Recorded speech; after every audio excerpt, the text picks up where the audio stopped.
different business model in which the larger the amount you fetch, the lower the price. And usually, the small client is not interested in the same thing as the large corporate. Just everyone is looking, is answering, meaning simplicity or price, or in some cases collateral, it really depends. But we pivoted a little, focusing also on large corporates.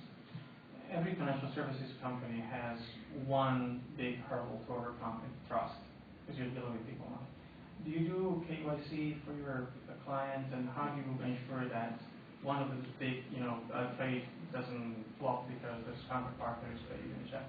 It's another good question. I didn't spoke about it, but we are regulated by the FSA, and the requirement is to make anti-money laundering analysis, KYC, and due diligence. Meaning you have a typical process you have to do. We do it. The other thing that we always meet our clients. We're not a typical online business in which you are online and you wait for the client. No, you have to meet them, even more when it's a large corporate. You have to explain the product, make them a demonstration.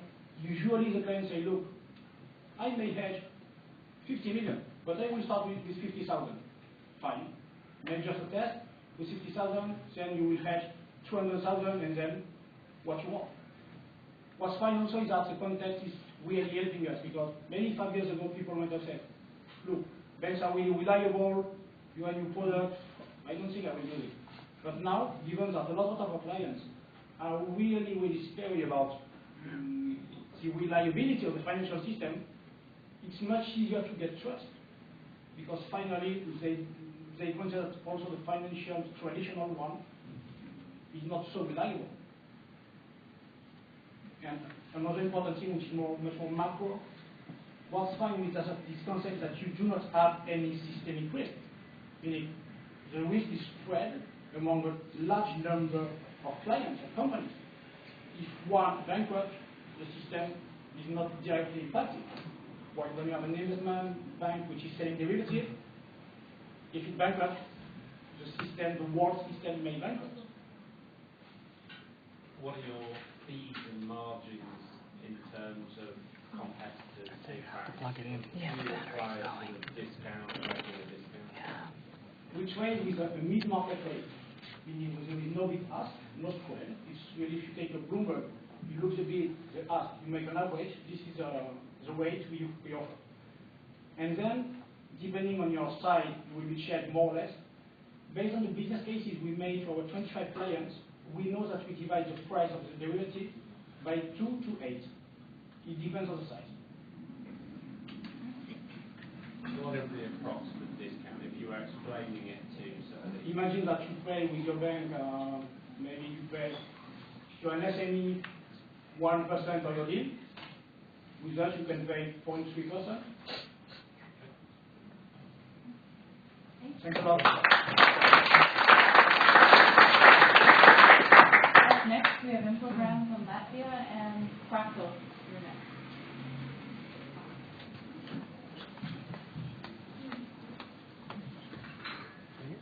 Hi, Oli from Infogram. We have a super simple web application for making infographics. Now, people have different ways of thinking. That people who think in words, and people who think in images. May I ask you a question? Who of you think in images, please? All right. Well, different studies show that 70% or more people think in images. And when you are publishing information online, either in blogs or articles, you normally, when you have data, you may have a list of plain text explaining different numbers, and it does work for 75% of people. So you want to visualize that thing somehow, and what kind of options you currently have for your blog or for your news portal to do that. You may want to do it yourself, and then you use Excel. That's way too ugly to use. You can also outsource that thing to design agencies, to your in-house designers. It's cost-effective, maybe, but it takes you about, let's say, 8 hours at least to make an infographic. It takes you up to a week if you outsource to a design agency. You will definitely have amazing results, but it doesn't work if you want to publish it instantly online. And we have a solution ready-to-go infographic tool that uses pre-designed templates. Anyone can use it and make infographics which are interactive, online, in about 2 minutes. Now, the team behind it is 5 people with expertise in journalism, data analytics, and design. All 3 are essential for building things. And the product is template-based infographic creator online. We launched our current version, which is the first public version, about 4 weeks ago. We have 30,000 registered users, and they have made several thousand infographics so far. I think about 10,000 infographics or something. And the infographics embedded in third-party websites have generated about 500,000 page views in the last 4 weeks. It's kind of a super viral thing. Infographics, articles of infographics get about 60% or more social shares. The news portals and blogs live from getting more and more traffic. They highly benefit from having visual information. It's more easy to be understood, it's more easy to be shared, and people are really willing to look at this kind of information. The competition is it's a kind of niche which is kind of really early stage globally. There are about 5 or 6 companies doing infographic tools. By traffic, we are currently 2nd largest in the world, and we are really rapidly growing. And by going further on our funding, we are, as the president mentioned, we're a 5-people team. We're looking to scale this up to 15 people to be able to deliver more and more advanced visualization techniques and to deliver this to corporates as well. And we're kind of looking for 1.5 million euros next round of funding. We have seed funding, and we want to take this to the next level. Thank you very much. I'm really open to your questions now. You just tell us a bit about the sort of monetizations. How much do you charge? Do you charge for the creation of the graphic or for its placement? How does it work? The model is premium. It's currently the most functionality is kind of still free. But we will introduce the paid version next month, which will feature several advanced functionality aimed at more professional users. There will be more design templates, will be custom branding, and offline use. You mentioned your 5 or 6 competitors. Which of them do you think is the best, and why? How are you going to beat them? What's better about yours? Currently, we well, directly in the same field we are in is also a company called Visually in San Francisco. They have similar approach to some level and different approach to some other level. Basically, they are ex-agency people, like the Mint team, and they're focusing on large customers and designers. While what we want to do, we want to bring a super simple tool that avoids need for designers. We want to approach data people instead of design people, because design people know how to do that thing. Data people are just in deep trouble. Those are the largest number. There's 200 million Excel users out there trying to do that thing. And many company bloggers out there doing that thing. And the fundamental difference is approach, probably they're going for design tools. And other tools are probably too early stage to be commented on. Just have almost any questions. So 3 more comments. As someone who turns down pitches of infographics every single day, seriously, a couple of years ago, it was great to get an infographic because it was a novelty and readers loved them, and it's great to publish them. We get so many now that we turn a lot down, and it feels like the novelty has gone, and sometimes I wonder if the infographic ship has sailed, and the idea that, and notice it's clearly room for them still, but I do worry that template-based infographics, if I got 10 pictures the same day using similar templates, they certainly lose their impact. Is that a worry of what people used to say to templates? And so it's the time of transformation market. Because, well, of course, we are going to mass use base utilization.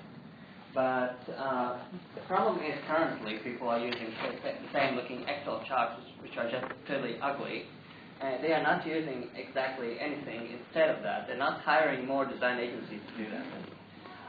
There are more and more infographics. If you look at Google Trends, if you type in infographics, that is from 2009, which takes off like, I don't know, 1,000% a year or 2,000% a year. It's a really fast-growing segment. But the potential of data visualization is like super huge. Many millions of users without any tools to do that. Thank you very much.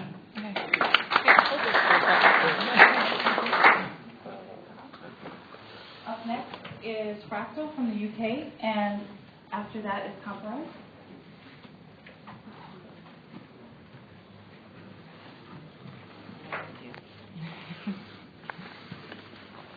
Hello everyone, my name is Absara and I'm the co-founder of Fractal. And before I explain the problem we're solving, I'd like to tell you how we came about this problem.